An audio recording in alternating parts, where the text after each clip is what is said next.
Isang mapagpalang gabi po sa ating lahat.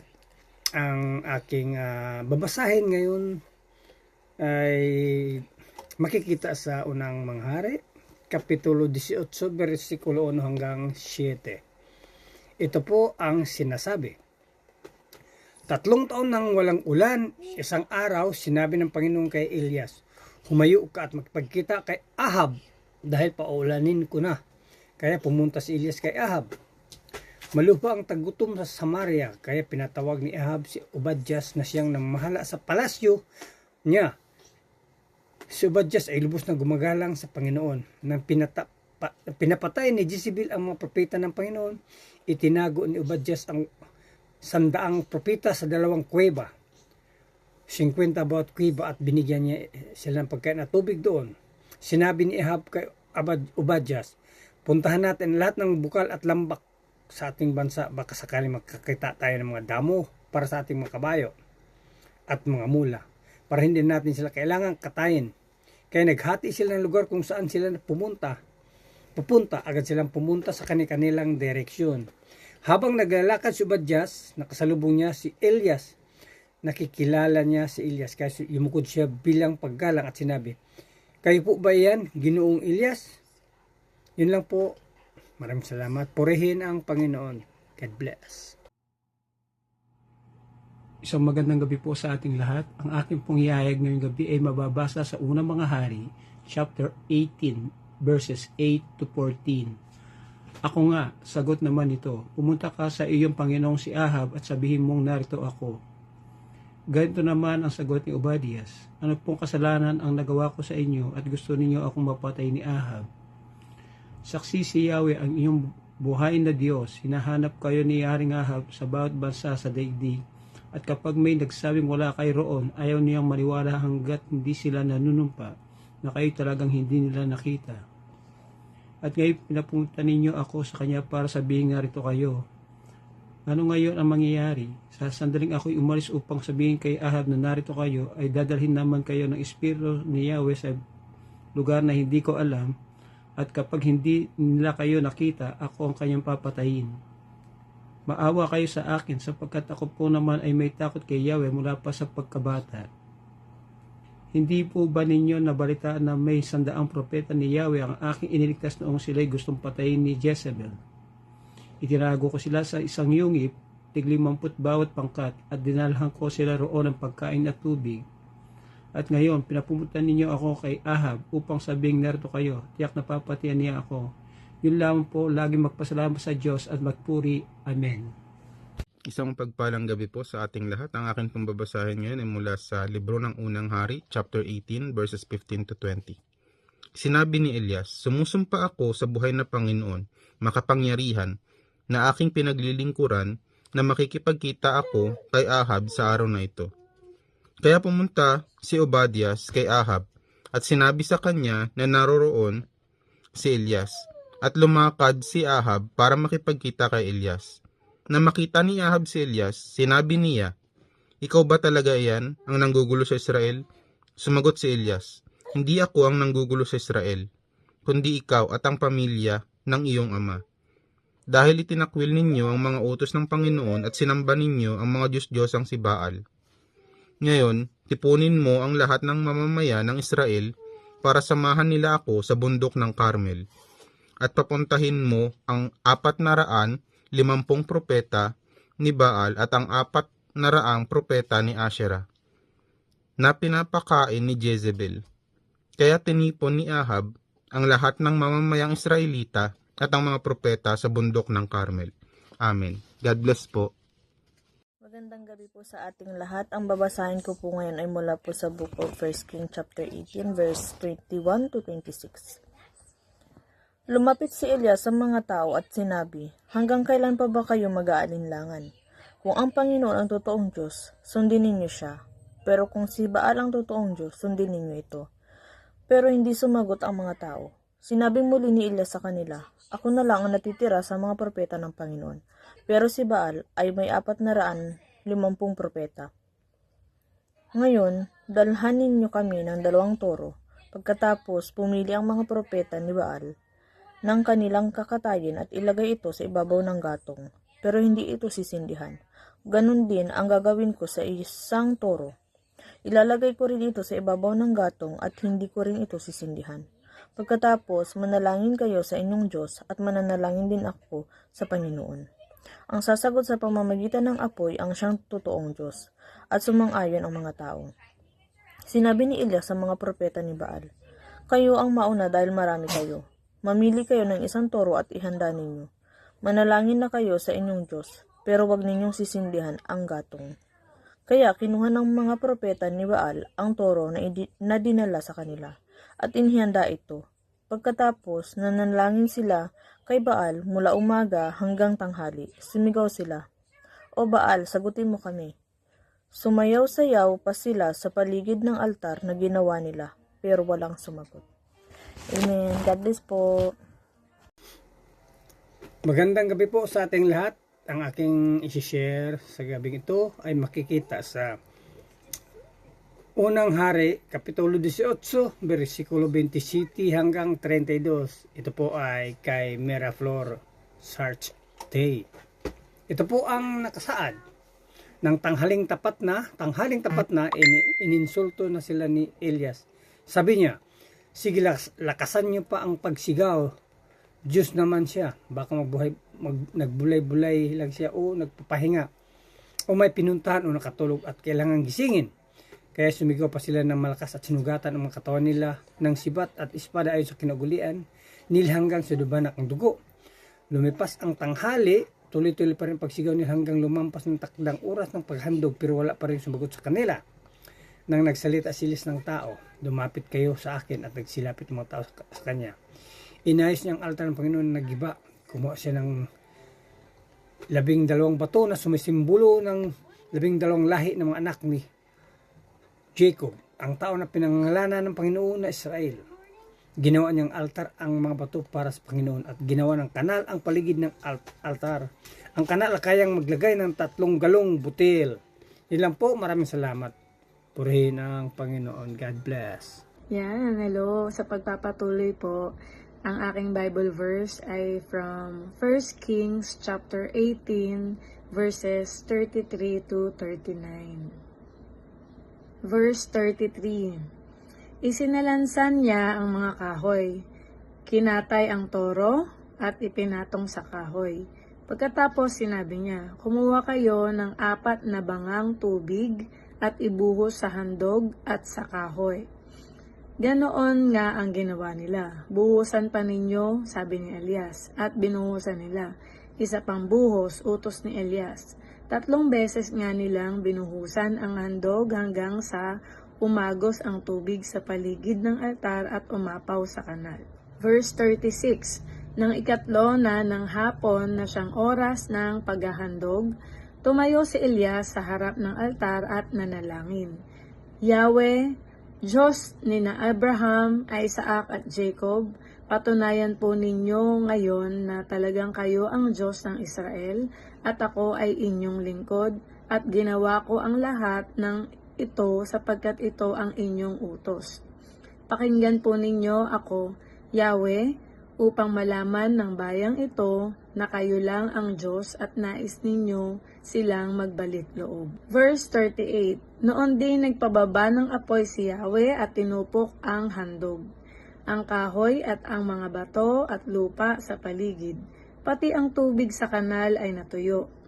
Nang makita ng mga tao ang nangyari, nagpatira pa sila at sumigaw, "Si Yahweh ang Diyos, si Yahweh lang ang Diyos." Amen. Ang mabuting balita ng ating Panginoon.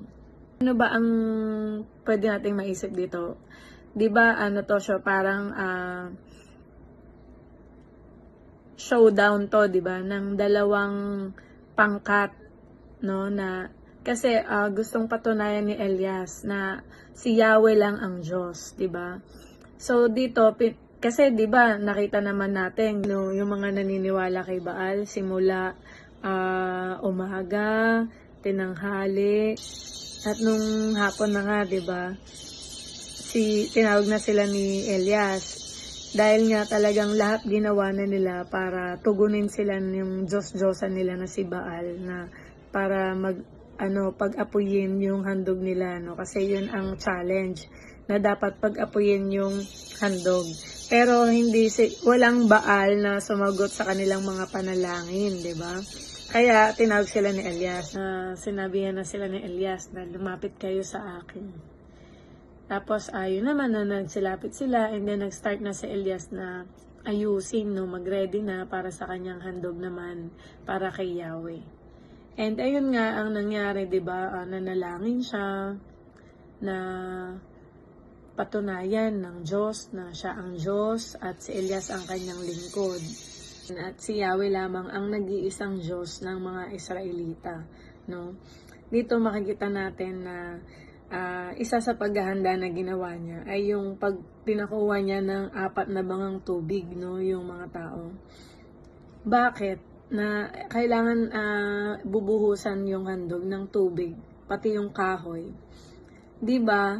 Pagka may tubig, mahirap paapuyin. 'Di ba? Isa 'yun sa challenge na pinapakita niya sa mga Israelita na, ayan, binasa ko pa ha. Papatunayan ko sa inyo kung gaano ka makapangyarihan ng Diyos. Kaya niya yung pag-apuyin in any circumstances, 'di ba? Kahit ano pang ihadlang nyo diyan. No, pinabuhusan niya 'yun ng 3 beses hanggang sa umapaw sa kanal, no? Talaga na ganon ka-confident si Elias na sige, buhusan nyo pa. At nung nag 3 o'clock na nga, 'di ba? Yun yung oras ng paghahandog ni Elias. Nalalangin siya, no? Yahweh, Diyos ni Abraham, Isaac, and Jacob. Sino ba yung mga yon? Yun ang mga ninuno nila eh. 'Di ba? Yun yung tinatawag na Diyos nila Abraham, Isaac, and Jacob, yung sa 12 na mga lahi ni Israel, 'di ba? Talaga na ipinapakita dito na ang tinatawag niyang Diyos ay yung mga nagligtas dito sa lahi ng Israelita, 'di ba? Yan, tapos na sinabi niya, patunayan po ninyo ngayon na talagang kayo ang Diyos ng Israel at ako ay inyong lingkod at ginawa ko ang lahat ng ito sapagkat ito ang inyong utos, no?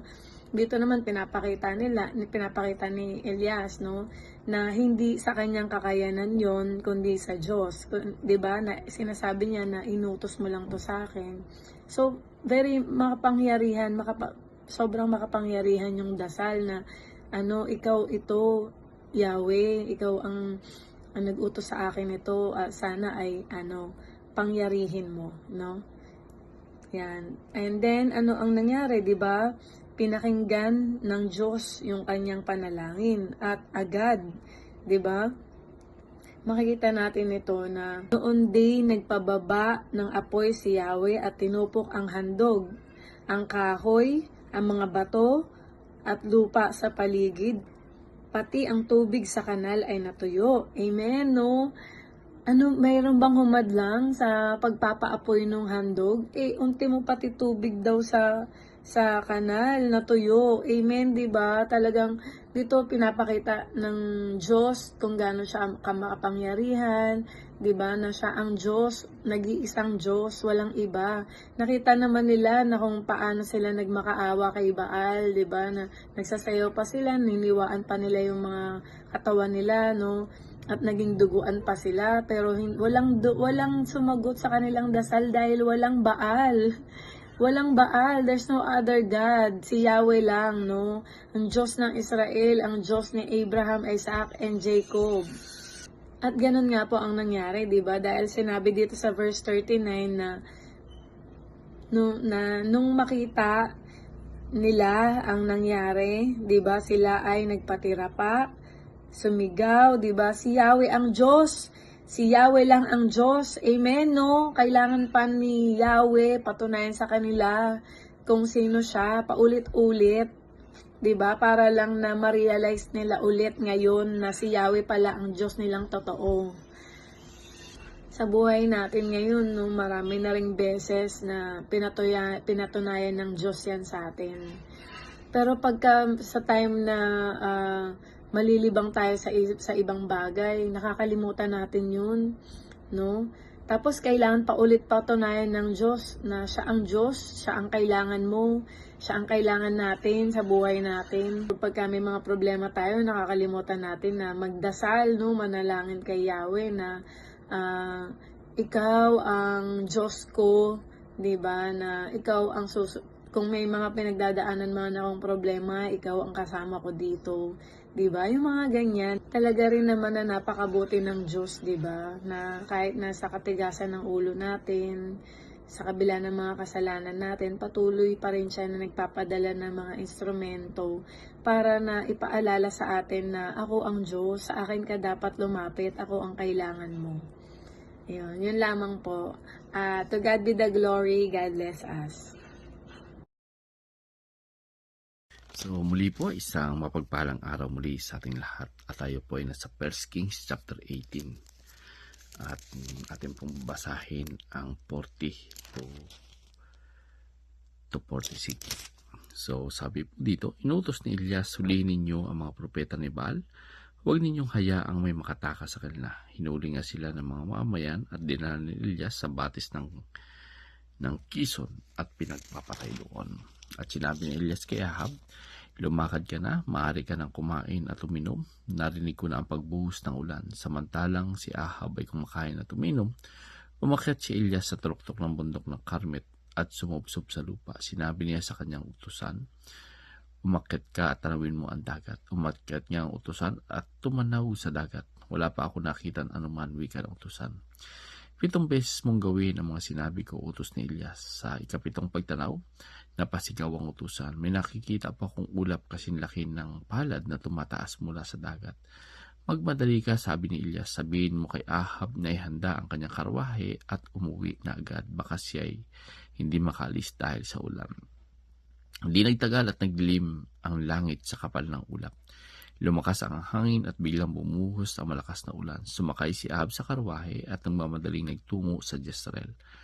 Lumukob kay Elias ang kapangyarihan ni Yahweh. Hinigpitan ni Elias ang pagkakatali ng kanyang damit at tumakbo sa unahang karwahe ni Hakab hanggang sa pagpasok sa Jezreel. So dito po natin makikita, no, sa ating binasa, ang Diyos ay tunay po na makapangyarihan, no? So ipinapakita po dito ng Diyos yung kanyang kapangyarihan, no, sa pamamagitan ng apoy at ng ulan. So nagpapatunay na siya lamang po yung dapat talagang sambahin, no?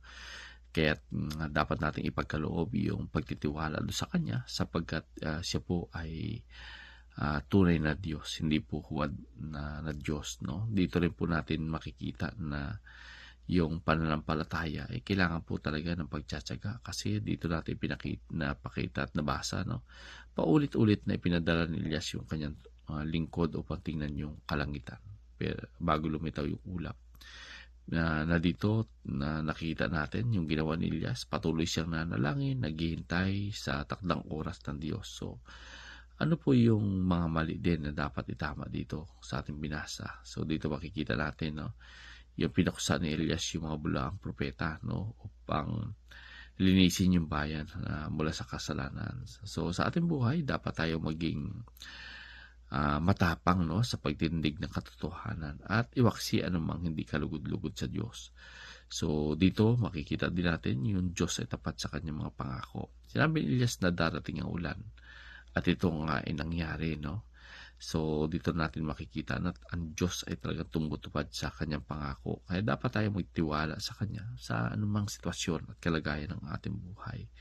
So pinapakita din dito yung pagbibigay ng lakas ng Diyos sa kanyang mga lingkod. So dito binigyan ng Diyos si Elias ng kakaibang lakas upang maunahan yung karwahe ni Aring Ahab sa parehong paraan. Kapag tayo sumusunod sa Diyos, bibigyan niya tayo ng kakayahan upang magawa yung mga bagay na tila imposible, no, sapagkat tayo yung gagamitin ng Panginoon na makita sa atin, no, kung gaano kadakila yung Diyos nating sinasamba. So purihin po yung Panginoon na binigyan muli tayo sa buong araw na to na makapagbasa muli ng Biblia, na malaki po may tutulong nito para sa ating spiritual na buhay. God bless everyone. Ang Panginoon po ang mapapurihan.